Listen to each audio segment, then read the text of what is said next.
Jaden, you guys got in the backfield a lot against South Carolina. What did you like about the way you guys as a whole kind of attacked and put them behind the chains a bunch? Oh yeah, I think it was just great to see how the guys rallied back after that first series. We made the adjustments on the sideline, and just the leader stepped up, came, and we met as a defense after that first series, and we just talked about what was going to change and how we were going to attack this next series. So, just seeing like the guys overcome that adversity, it was very uplifting and very motivating for these upcoming games for sure. I don't want you to give anything away, but in terms of adjusting and making those changes, what did you feel like was different about the way you guys played after that first series? Yeah, I think first game was just getting I mean, first series was just getting warmed up. A lot of the things were self-inflicted wounds and stuff like that. So, just watching the tape back on the iPads and just being able to correct those and going into the next series, being able to see things faster, kind of get a feel of how they play, how they move. So that first drive was always kind of trying to fill out the other opponent. So after we made the adjustments, we were ready to go after that. So. Jaden, how do you guys come out of this first game? Is it disappointed by the outcome, encouraged by the effort? Or what's sort of the mindset right now? The guys are still motivated. We had a player meeting that the leadership they spoke up and just what we need as a team, what we need to need to play both sides of the ball, special teams as well, and just to invest even more. So like whatever we did last week, we just need to kick it up another notch, another degree. So the guys are they're bought in. We're ready for practice today, ready to go out and attack it just like how we do every other day. So that was kind of the message that we just told to all the other guys. Just whatever you did last week, try to find something a little better that you can get better at, something a little bit you can invest a little bit more in. Not that you necessarily need extra motivation, but is there any this week with Vanderbilt coming to town, considering how last year started? Yeah, for sure. Just the first game of the year, first game in Lane Stadium. Every time we step into that stadium is motivation. You don't really need motivation whenever you're playing in front of all those fans. So just the guys, like we never lost motivation. So we're ready to go. We're ready to, like I said, we're ready to practice today. We're ready to continue to get better throughout the week, and we're ready to show what we can do on Saturday. For last year's opener against Vandy, it was a little bit of a guessing game of exactly what kind of offense they were going to put on the field. In your early prep so far, is there a better handle of maybe what you'll be facing the other side? They put some stuff on film, obviously, last year. Yeah, I mean it's a better idea. What they've shown in the past. Obviously, they can run whatever they want, like the same how we can run whatever we want. But just having a feel of the quarterback, he's a great player. He's a great dynamic athlete. You got to be able to account for him in the run and the pass. So just being able to have an idea and have a game plan going into the week, it helps us as we build our practice prep. You got experience what it was like trying to take down Pavia last year. How difficult is it to bring down someone who doesn't seem like that big, but is built like a running back? Yeah, for sure. Like you said, he's kind of built. He's kind of stocky. He's a little twitchy, so you gotta know where he's at all times. You gotta be able to, shuffle your feet and make that tackle, and you gotta be able to gang tackle him. So just have as many hats as we can to the ball, which I think we did a pretty good job of last year. We can do even better. We can kick it up another notch. So just by fixing all your mistakes, by just running to the ball and having a high motor team, how Coach Seepkes teaches us, we'll be fine. You and Emmett got to combine for a sack of Sellers.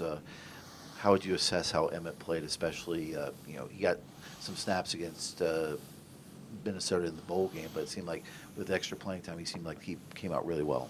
Yeah, for sure. Big time games, big time player stepped up, and he definitely stepped up for us. He definitely made a couple big plays for us, and we're going to count on him, throughout the season and later on in the season. So, just seeing guys like that grow and make those big plays, it's super uplifting, and it's definitely something you can feed off of, energy wise, and just seeing the guys excited for him, seeing him excited on the sideline. It was a great feeling just to see the younger guys make plays like that in big time games. What stands out to you about Vanderbilt's tight end when you watch him on film? Yeah, he's kind of all over the field. He's a receiving threat. He can kind of do it all. So just like kind of like Pavia, you got to be able to know where he's at the field at all times. You got to know how they use him, certain formations and certain points of the game. So he's got to be keyed in. Got to watch a bunch of film. Got to prep this practice as we're playing whoever it is, and just go out and execute our job. You mentioned that the leadership meeting you guys held. What kind of feeling did you have leaving that meeting? It seemed like you guys are in the right headspace heading into this week. For sure, yeah. The guys, we just assured the guys that don't lose hope, that we are in the right headspace, that we can go out and, perform how we know we can play. And that was really just the message, just to not lose our cool and just stay composed in this time, and even whenever it's difficult, and just go out there and put on a show for the next week. Kind of got to flush the last week and move on to the next one. That leadership thing you're talking about, is that a normal meeting you do every week, or is that something you felt necessary to do after that last game? Definitely felt necessary, just seeing where we was at the game and how close we were. It's just so we're just right there, and just to have the leadership, come together and talk to the whole team as a whole. I think the guys got the point and what we need to do and what we need to cut out from last week and what we need to continue to grow and improve in. How many guys are in that group? Really just about 15 guys, and then the whole team. So just player-led, just in the team meeting room, just talking about whatever we need to talk about, what we need to get the point across. So at the end of the day, it's the players' plan. The coaches can coach us and lead us all the way up to the game, but at the end of the day, the players are the ones that are out there on the field. So anybody of that 15 step up and do most of the talking? It's tough to get 15 guys to talk at once. For sure. Guys like KG, guys like KG, AG, KD, all those type of guys, just being able, John Love, all those guys that have a big influence on the team, that are just, that communicate well and kind of get the team moving in the same direction, all aimed at the same goal. So that was really just our main goal, just to get everyone realigned and refocused and, re-engaged. You guys good? Anything on Zoom for Jaden? We'll open it to questions for Jaden Keller on Zoom. Yeah, we'll go to Ryan, please.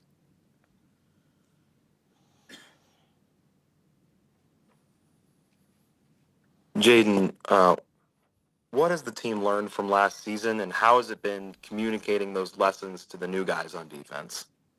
Yeah, for sure. I mean, I think just, this off season, with Ferg and his staff is just really this the fight, and that we're very well conditioned, how our defense plays and how we run to the ball, how our offense communicates. We still need to take that next step and turn the knob just a little bit more on the communication and self-inflicted stuff, but we're very well trending in the right direction, and I'm impressed, and I'm proud to be on this team. I'm proud to go to war with my brothers every day, and I think that's really the biggest change in this team in last year. It's just like the team morale, just how close we are as a team as a unit this year. So just continue to buy into the process, continue to buy into each other, and continue to play for the guy next to you. That's really the biggest change.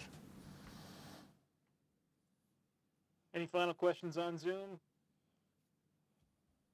Okay, Travis. We'll finish up in the room with David. You mentioned strength and conditioning and Ferg.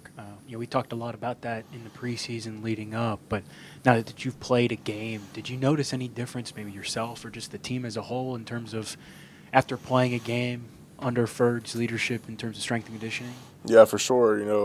Definitely in those later quarters, we definitely took like a kind of assessment of how we felt, and we felt like we had energy. We could have kept going, for however many quarters it would have took. But just the work that we put in the summer and the spring and the winter, all that stuff, you could finally, it's good to see it finally pay off, especially when you're out there in the game, you're playing the game that you love, and you can still go. So just being able, that was very uplifting, very motivating, just knowing that we're completely different in shape than we were in last year. And I see it a lot. I'm affected by it the most on defense whenever you see all those white helmets fly to the ball. That's just a great picture. So just as long as we can keep duplicating that, we'll be fine. Thanks, Jaden. Thank you.